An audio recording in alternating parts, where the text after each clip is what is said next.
नमस्कार, स्वागत है आपका। इंडिया टीवी देख रहे हैं आप। आपके साथ मैं हूं प्राची पाराशर। प्रधानमंत्री नरेंद्र मोदी एक मुहिम चला रहे हैं। ये मुहिम बहुत तेज होने वाली है। आज सीबीआई को, ईडी को, इनकम टैक्स विभाग को डायरेक्ट ऑर्डर दे दिया गया।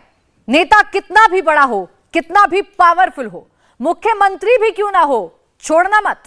आज नरेंद्र मोदी ने सरकारी एजेंसियों को आदेश फाइल पर नहीं दिया, अफसरों को बुलाकर कैमरे पर कह दिया, जो करप्शन करेगा वो नहीं बचेगा। 2024 के चुनाव में करीब 325 दिन बचे हैं। मोदी के विरोधी सीबीआई और ईडी के छापे को ही सबसे बड़ा मुद्दा बनाने वाले हैं। लेकिन नरेंद्र मोदी डिफेंसिव नहीं, वो और ऑफेंसिव होकर पब्लिक के बीच आ गए हैं। अब करप्शन सबसे बड़ा इलेक्शन इश्यू बन चुका है। एक लाइन में कहें तो आज मोदी ने नया नैरेटिव कर दिया। जो नेता भ्रष्ट है वही मोदी से त्रस्त है। किस नेता के पसीने छूटने लगे हैं, किस नेता का जेल से छूटना मुश्किल हो गया है, कौन सा नेता अब फंसने वाला है, प्रधानमंत्री की बात का पूरा मतलब इस रिपोर्ट से समझते हैं। सिर्फ 2 मिनट में मोदी ने अगले 394 दिन, अगले 9,456 घंटों का एजेंडा सेट कर दिया है। मोदी सरकार क्या करने वाली है, किसके खिलाफ करने वाली है, कितना बड़ा एक्शन लेने वाली है, इसे लेकर 2023 का सबसे बड़ा हिंट दे दिया है। मोदी ने 120 सेकंड में सीबीआई को 5 बड़ी बातें कह दी। नंबर 1, भ्रष्टाचार के आरोपी माहौल बनाएंगे, दबाव बनाएंगे, काले लिबास में नजर आएंगे, प्रेशर में मत आना। नंबर 2, वो बहुत पावरफुल हैं, वो पावर का घमंड दिखाएंगे, वो बदला लेने की धमकी देंगे, उनकी सरकार बनी तो हिसाब बराबर करने की चेतावनी देंगे, घबराना मत। नंबर 3, इकोसिस्टम एक्टिव होगा, नए नए हैशटैग बनेंगे, सब मिलकर झुंड में हमला करेंगे, रुकना मत, झुकना मत। नंबर 4, वो ईडी के दफ्तर, सीबीआई के दफ्तर कूच करेंगे, खूब शोर करेंगे, पीछे मत हटना। और नंबर 5, वो सीधे संस्थाओं की छवि को टारगेट करेंगे, एजेंसी पर हमले करेंगे, दबना मत।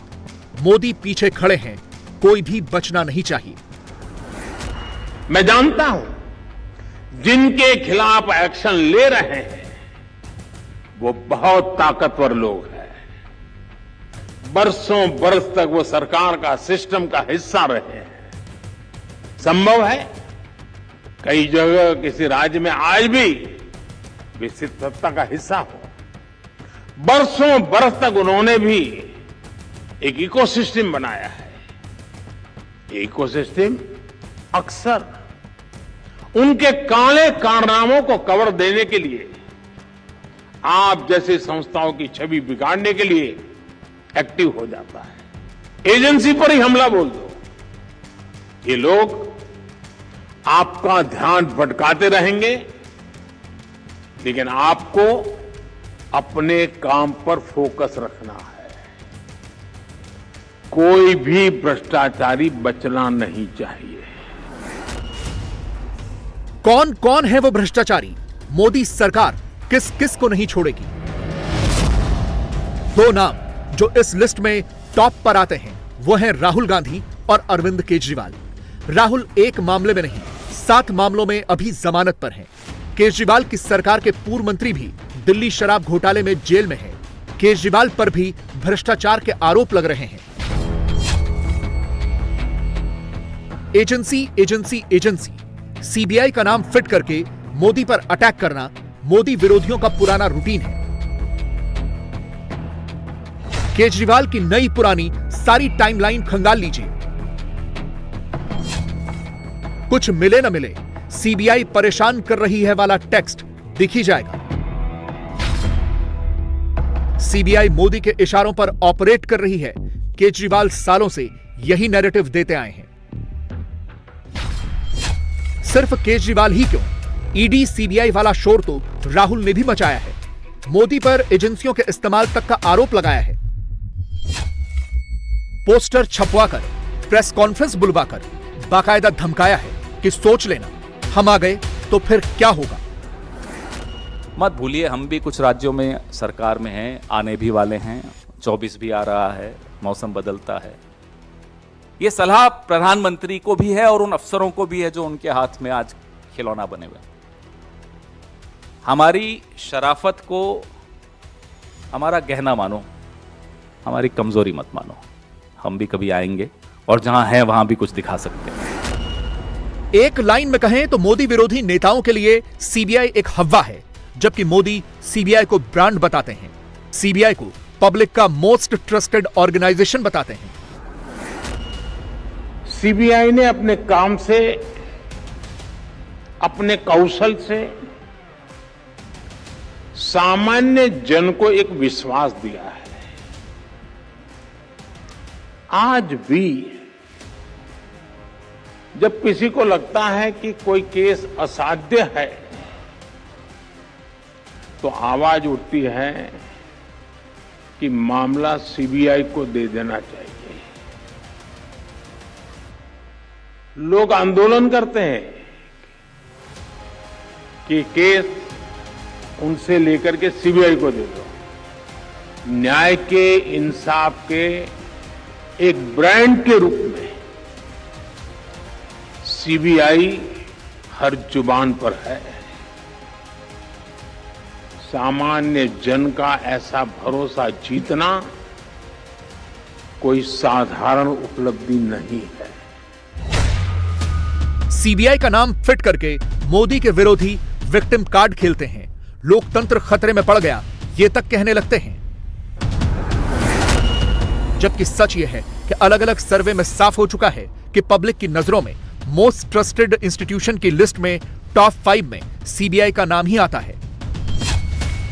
बावजूद इसके कांग्रेस के नेता यह फैलाते हैं कि राहुल सिर्फ मोदी से नहीं, election commission, CBI, income tax, ED सबसे अकेले लड़ रहे हैं। कोर्ट कोई फैसला हक में न दे तो अदालत को कोसने लगते हैं, संसद को, संस्थानों को घेरने लगते हैं। 2002 में यही यूपीए की सरकार थी, यही मोदी थे जिन पर गुजरात दंगों का ठप्पा लगाकर कांग्रेस की सरकार ने परेशान करना चाहा। लेकिन मोदी ने यह नहीं कहा कि जांच एजेंसियों का दुरुपयोग हो रहा है। मोदी ने कई घंटों तक एसआईटी जांच का सहयोग किया। तब मोदी ने इतना हंगामा नहीं किया जितना हंगामा इस वक्त मोदी के दुश्मन कर रहे हैं।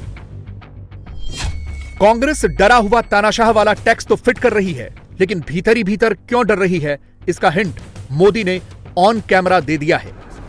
हमारी एकता और भाईचारे पर, हमारे आर्थिक हितों पर, हमारे संस्थानों पर भी नित्य प्रतिदिन प्रहार बढ़ते चले जा रहे हैं। और इसमें जाहिर तौर पर करप्शन का पैसा लगता है।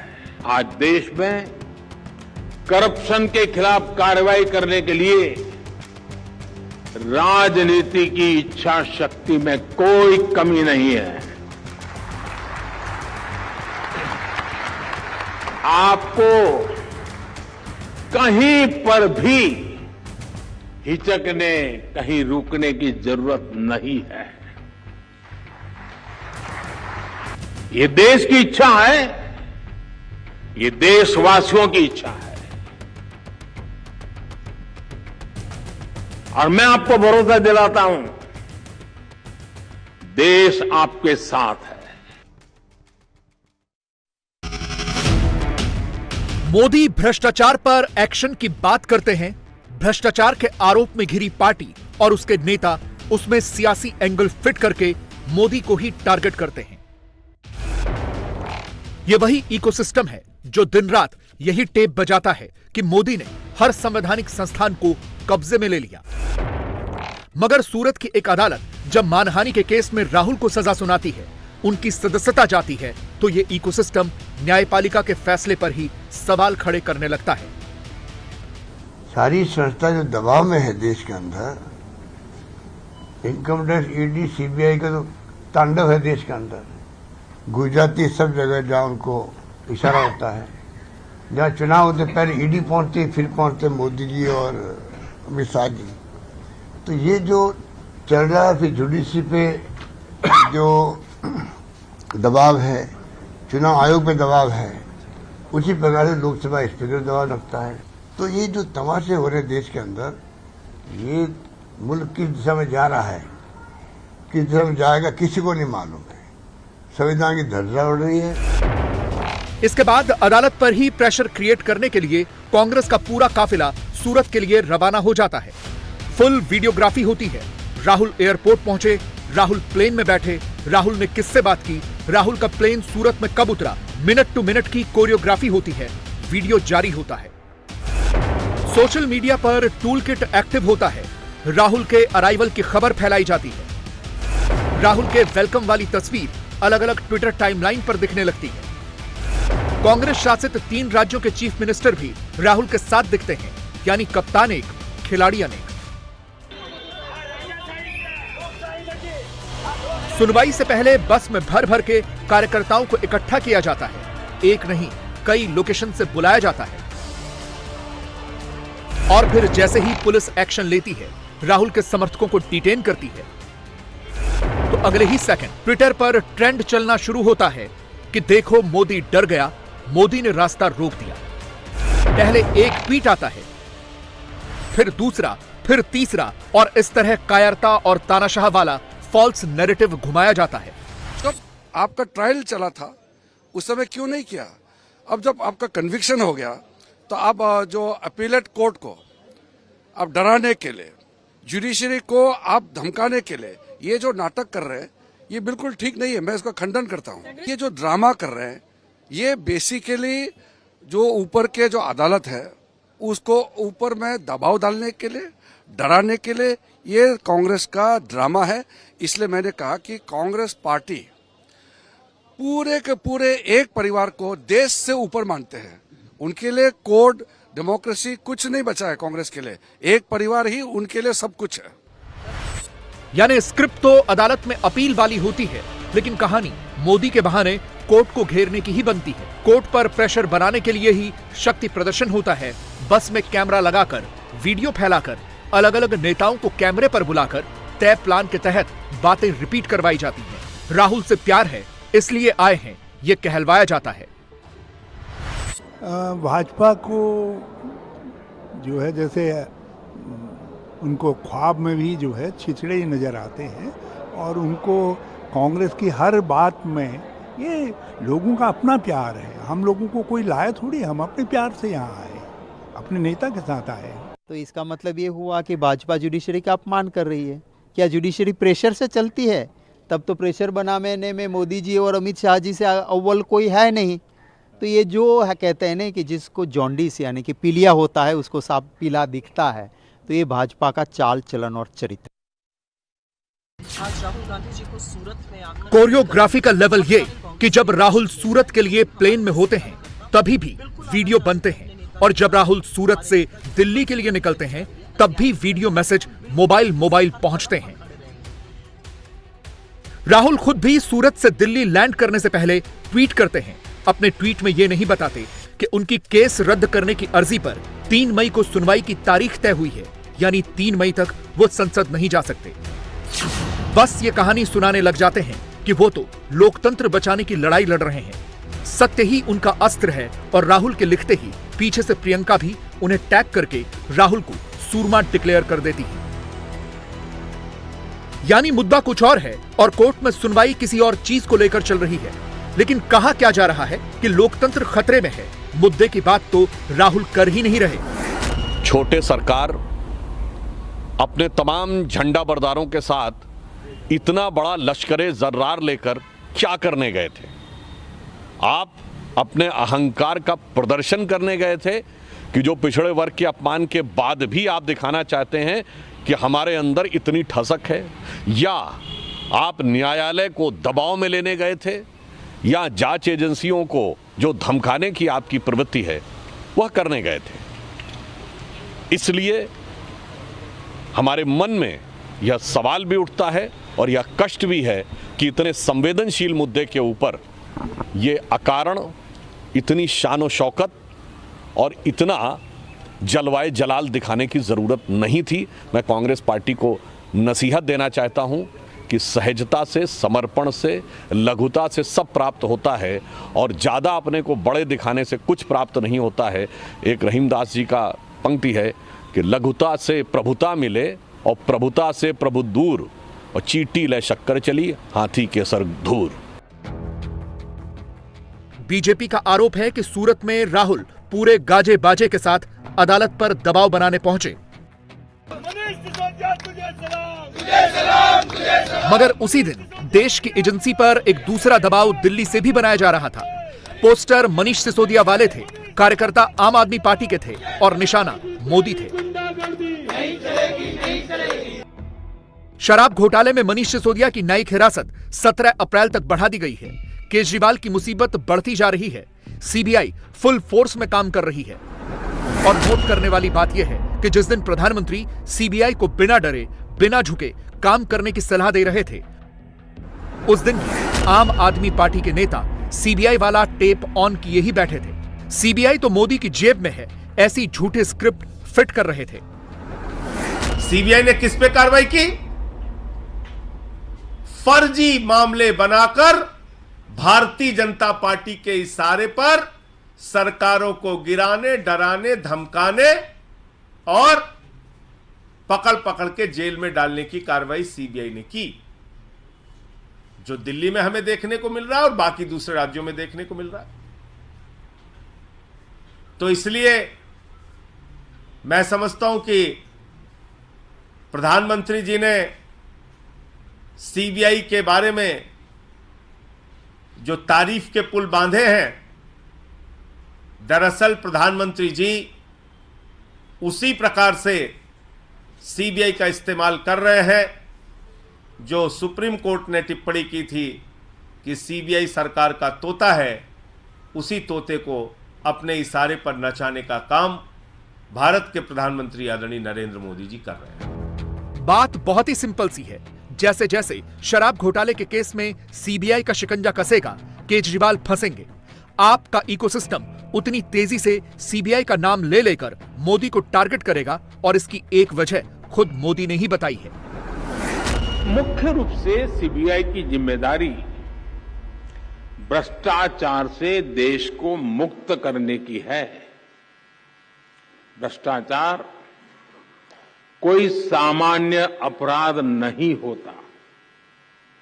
भ्रष्टाचार गरीब से उसका हक छीनता है। भ्रष्टाचार अनेक अपराधों का सिलसिला शुरू करता है, अपराधों को जन्म देता है।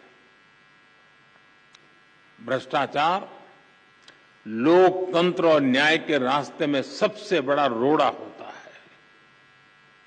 विशेष रूप से जब सरकारी तंत्र में भ्रष्टाचार हावी रहता है तो वो लोकतंत्र को फलने फूलने नहीं देता। वहां सिर्फ एक विशेष इकोसिस्टम ही फलता फूलता है। भ्रष्टाचार प्रतिभा का सबसे बड़ा दुश्मन होता है और यहीं से भाई भतीजावाद, परिवारवाद पनपता रहता है और अपना शिकंजा मजबूत करता रहता है। जब भाई भतीजावाद और परिवारवाद बढ़ता है तो समाज का, राष्ट्र का सामर्थ्य कम होता जाता है।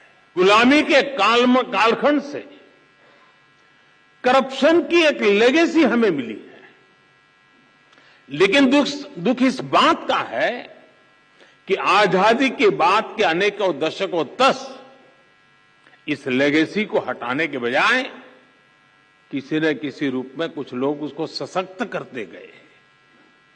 साथियों, आप याद कीजिए 10 वर्ष पहले जब आप गोल्डन जुबिली मना रहे थे तब देश में क्या स्थिति थी? तब की सरकार के हर फैसले, हर प्रोजेक्ट सवालों के घेरे में थे। करप्शन के हर केस में पहले के केस से बड़ा होने की होड़ लगी हुई थी। तूने इतना किया तो मैं इतना करके दिखाऊंगा। आज देश में इकोनॉमी की साइज के लिए लाख करोड़ यानी ट्रिलियन डॉलर की चर्चा होती है, लेकिन तब घोटालों की साइज के लिए लाख करोड़ की टर्म मशहूर हुई थी। इतने बड़े बड़े घोटाले हुए, लेकिन आरोपी निश्चिंत थे। उन्हें पता था कि तब का सिस्टम उनके साथ खड़ा है। भ्रष्टाचार की आंच अब दीदी की चौखट पर भी दस्तक दे चुकी है। बीजेपी तो दीदी की सरकार को देश की सबसे भ्रष्ट सरकार तक डिक्लेयर कर चुकी है। दूसरी तरफ लैंड फॉर जॉब्स केस में तेजस्वी की मुश्किलें भी बढ़ने वाली हैं। सीबीआई बहुत जल्द सप्लीमेंट्री चार्जशीट दायर कर सकती है। तेजस्वी यादव को आरोपी बनाया जा सकता है। सीबीआई सप्लीमेंट्री चार्जशीट के लिए सबूत जुटाने में मिशन मोड में जुट गई है। और यह सब इसलिए मुमकिन हुआ है क्योंकि मोदी ने देश की सबसे भरोसेमंद जांच एजेंसी सीबीआई को खुली छूट दे रखी है, बिना किसी प्रेशर के काम करने को कहा है। इसीलिए राहुल से लेकर केजरीवाल तक सारे मोदी विरोधी दिन रात सोते जागते उठते बैठते एजेंसी कर रहे हैं, इमरजेंसी एग्जिट के रास्ते ढूंढ रहे हैं। मगर इतना तय मानिए कि यह सिलसिला रुकेगा नहीं। राहुल, दीदी, तेजस्वी, केजरीवाल सीबीआई के बहाने मोदी को टारगेट करने के लिए अब मचाएंगे हर दिन बवाल। 3 दिन पहले रामनवमी थी, 3 दिन बाद हनुमान जयंती है। इस बीच खुल्लम खुल्ला दंगे पर पॉलिटिक्स हो रही है। कोई भी ऐसी पॉलिटिकल पार्टी नहीं है जिसने आज सीधे सीधे हिंदू मुसलमान नहीं किया। पार्टियां बता रही हैं कि पत्थर किधर से चले, नेता बता रहे हैं कि बम किधर से फेंके गए और आग लगाने वाले किधर से आए। सभी पार्टियों ने हिंदू मोहल्ले और मुस्लिम मोहल्लों का बंटवारा कर दिया। कोई इधर गया, कोई उधर गया। बिहार में दंगा हुआ तो वैसी भी कूदे। ओवैसी ने नीतीश और तेजस्वी यादव को मुस्लिम वोट खिसकने का डर दिखाया। बंगाल में ममता बनर्जी को भी इसी बात का डर है, ऐसा बीजेपी के नेता कह रहे हैं। क्या रामनवमी की शोभा यात्रा पर चले पत्थरों ने, क्या जुलूस पर फेंके गए पेट्रोल बम ने लोकसभा की 130 सीटों का रिजल्ट डिसाइड कर दिया है? इसमें ममता को फायदा है या घाटा है? बिहार में नीतीश का क्या होगा और महाराष्ट्र का इक्वेशन कितना चेंज होगा, इस रिपोर्ट में दिखाते हैं। ममता बनर्जी एक पल में हाथ जोड़ लेती हैं। ममता बनर्जी दूसरे पल उंगली दिखाने लगती है। क्या ममता मुसलमानों के आगे हाथ जोड़ती हैं? और क्या ममता बनर्जी हिंदुओं को उंगली दिखाती हैं? रामनवमी के दिन हावड़ा में क्या क्या हुआ, सब कैमरे में कैद है। हुगली में क्या क्या हुआ, यह भी दुनिया ने देखा।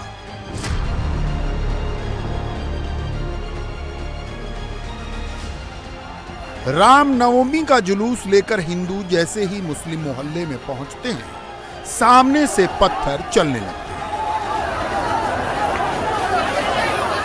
कुछ पत्थर हिंदू भी चलाते हैं, लेकिन मुस्लिम मोहल्ले से ज्यादा पत्थर चलते हैं और 1 मिनट के अंदर हिंदुओं को भागना पड़ता है।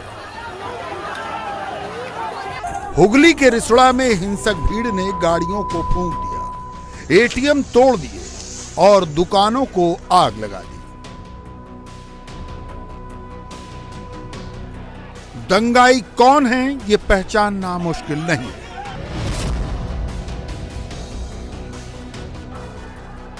हावड़ा में हुआ दंगा पुलिस वालों की आंखों के सामने हुआ। ऐसा भी नहीं है कि रात का अंधेरा था। दिन के उजाले में सब कुछ साफ साफ दिख रहा था। तब हावड़ा में हिंदू पीटे जा रहे थे, मुसलमान पीट रहे थे और बंगाल पुलिस तमाशा देख रही थी।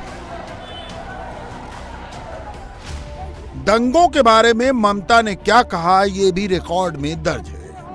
মনে রাখো, মিছিল আমরাও করবে, তোমরাও করবে। রমজান মাসও চলছে, রোজার মাসও চলছে। একটা মুসলিম এরিয়ায় গিয়ে হামলা করলে মনে রাখো তার বিরুদ্ধে আইনত পদক্ষেপ নেবে।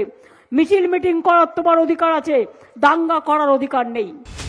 दीदी कहती हैं कि मुसलमान दंगा नहीं करते, दंगा तो बस बीजेपी वाले करते हैं। পাপিষ্ট এরা, এদের অভিষ্ট কোনোদিন সিদ্ধ হবে না। 100 দিনের গরিব মানুষ কাজ করেছে, 17 লক্ষ লোকের টাকা দেয়নি। বেঈমান, লুটেরা, দাঙ্গাবাজ, চোর ডাকাতরা যে গরিব লোক রাস্তা তৈরি করে, বাড়ি তৈরি করে, জমির ধান কাটে, মেয়েরা মাথায় মাটি তুলে, মাথায় করে এ নিয়ে মাটি তোলে, তাদের টাকা বন্ধ করে দিয়েছে পঞ্চায়েত নির্বাচনে। আর 2024-এ মনে রাখবেন, এই দাঙ্গাবাজরা যারা ঘর জ্বালাচ্ছে, যারা ঘর পোড়াচ্ছে, যারা বুলডোজার নিয়ে যাচ্ছে, বুলডোজার নিয়ে কেউ মিছিল করতে যায়? বুলডোজার নিয়ে তো রাস্তা তৈরি করতে যায়, রাস্তা ভাঙতে যায়, বাড়ি ভাঙতে যায়। বুলডোজার নিয়ে যাচ্ছে মিছিলে, আর পুরো বন্দুক নিয়ে নাচ করছে। এদের আপনারা সমর্থন করবেন? এটা বাংলার সংস্কৃতি, এটা ভারতের সংস্কৃতি। यही बात कांग्रेस अध्यक्ष मल्लिकार्जुन खड़गे दिल्ली में कह देते हैं, यानी पार्टी 2, नेता 2, लेकिन टारगेट 1, नरेंद्र मोदी। ये सभी बीजेपी जब महसूस करती है कि वो कमजोर होते जा रही है, तब वो उन्होंने ऐसे दंगे कर देते हैं और लोगों को पोलराइज करने के लिए यानी अपना ये काम करते हैं। ये तो बीजेपी का ही काम है। बंगाल के हावड़ा और हुगली में दंगों के बाद बीजेपी कह रही है कि ममता मुसलमानों के लिए नरम है और राम भक्त हिंदुओं पर गरम है। सिद्धिनाथ गुप्ता को भेजा और उनको मनोज वर्मा को भेजी ममता जी, और क्लियर इंस्ट्रक्शन, तुम खामोश रहो, गुंडा के ऊपर लाठी मत चलाओ, मेरा वोट सब चला गया सागरदिघी में, ये वोट को मुझे वापस लाना पड़ेगा, इसलिए मत मारो, वो लोग को मारने दो। ममता जी ने खुद अगले दिन हावड़ा का जो हादसा के बाद उन्होंने बताई, जो बिफिटिंग रिप्लाई होगा, befitting reply next day Friday हुआ है। ये रिसना में भी जो तोड़फोड़ किया, पत्थरबाजी किया, उसको छोड़ दिया, और 12 रामनवमी का कार्यकर्ता जो हिंदू संगठन से, सनातन संगठन से जुड़ा हुआ है, उसको हिरासत में लिया, 100 से ज्यादा घर में रेड किया। ममता की पार्टी खुल्लम खुल्ला कह रही है कि दंगा बीजेपी के लोगों ने फैलाया। रामनवमी के अगले ही दिन टीएमसी ने तमंचा लहराते बीजेपी कार्यकर्ताओं के वीडियो वायरल कर दिए। तो हम लोग ये साफ बोलते हैं कि इसका पीछे बीजेपी का हाथ था, और ये पॉलिटिक्स हिंदू मुसलमान ये तो बीजेपी करते हैं। अब बीजेपी की ओर से जवाब आ रहा है। बंगाल बीजेपी के नेता सुकांता मजूमदार ने अपने सोशल मीडिया हैंडल पर कुछ तस्वीरें डाली हैं। टीएमसी सांसद और ममता के करीबी कल्याण बनर्जी का एक सहयोगी 2 रामनवमी जुलूस में दिख रहा है, मगर क्यों? इसका जवाब अभी किसी के पास नहीं है। क्या टीएमसी के लोग ही भगवा गमछा डालकर रामनवमी जुलूस में आए और गड़बड़ी की शुरुआत कर दी? अभी भी बम चल रहे हैं 144 में, कौन सा 144 है? और यहाँ के सांसद है 144 में घूम रहे हैं, चेयरमैन घूम रहे हैं, तो उनके लिए 144 है नहीं क्या? भाजपा प्लान करती तो भाजपा के पास पत्थर होता ना, बम भाजपा के पास होता। भाजपा ने तो बम नहीं मारा, दिखाई दे रहा है कौन पत्थर मार रहा है। हावड़ा और हुगली दंगों के बाद बंगाल पुलिस ने 100 से ज्यादा गिरफ्तारियां की हैं। बंगाल पुलिस ने किसी का जाति धर्म नहीं बताया, लेकिन बीजेपी कह रही है कि गिरफ्तार लोगों में हिंदू ज्यादा हैं और मुसलमान कम। मुसलमान को खुशी करने के लिए प्रशासन से जो हिंदू रामनवमी जुलूस में भाग लिया है उनको अरेस्ट करा रहे हैं। मेरा क्षेत्र डालखोला में अभी 120 लोगों को इन्होंने एफआईआर में डाल दिया, जबकि घर घर से जहाँ के कोई लोग भाग भी नहीं लिया है उनको उठा रहे हैं और इनका ऊपर अत्याचार हो रहे हैं। इसका कारण क्या है? कारण है मुस्लिम वोट। पश्चिम बंगाल का 30% मुसलमान वोट 2021 के बंगाल चुनाव तक पूरी ताकत से ममता बनर्जी के पीछे खड़ा रहा।